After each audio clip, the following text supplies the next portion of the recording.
Curly hair care tips. ঠান্ডা পড়তেই কোকড়ানো চুল আরও রুক্ষ হয়ে উঠছে। কয়েকটি বিষয় জানা থাকলে তা হবে রেশমের মতো। শীতের রুক্ষ আবহাওয়ায় চুলও জেল্লা হারাচ্ছে।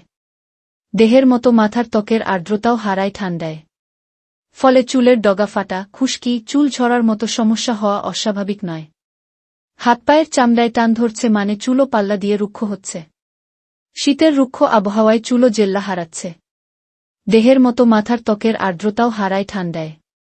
ফলে চুলের ডগা ফাটা, খুশকি, চুল ঝরার মতো সমস্যা হওয়া অস্বাভাবিক নয়।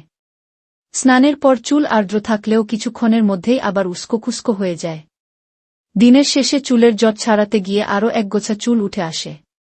চুল কোকড়ানো হলে এই সমস্যা দ্বিগুণ হয়ে ওঠে। তবে স্নানের আগে এবং পরে কয়েকটি বিষয় মাথায় রাখলে সমস্যার সমাধান হবে। কোকড়ানো চুলের যত্নে কোন কোন বিষয় মাথায় রাখবেন? শ্যাম্পু করার সময় কি কি খেয়াল রাখবেন? ১. সপ্তাহে দুবারের বেশি শ্যাম্পু না করলেই ভালো। ২. মাথার ত্বকের ধরন অনুযায়ী শ্যাম্পু বেছে নিতে হবে। ৩. কোকড়ানো চুলের জন্য আলাদা শ্যাম্পু পাওয়া যায়। চুলেরও আর্দ্রতা প্রয়োজন। ১. চুলের ডগা ফাটার সমস্যা থাকলে মাসে দুবার মাস্ক ব্যবহার করতে পারেন।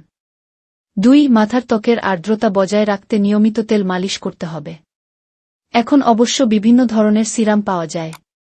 তেলের পরিবর্তে মাথার ত্বকে সিরামও ব্যবহার করতে পারেন। ৩. নারকেল তেলের সঙ্গে অলিভ এবং ক্যাস্টর অয়েল সম পরিমাণে মিশিয়ে সপ্তাহে ১ দিন মাথায় মাখতে পারেন। তাতে রক্ত সঞ্চালন যেমন ভালো হয় তেমন চুলের ফলিকলগুলিও উদ্দীপিত হয়। সুরক্ষিত রাখা। ১. বাইরে বেরোলে মাথায় স্কার্ফ বেঁধে রাখতে পারেন। হাওয়ায় চুল রুক্ষ হওয়া থেকে বাঁচাতে এই পদ্ধতি কাজে আসবে।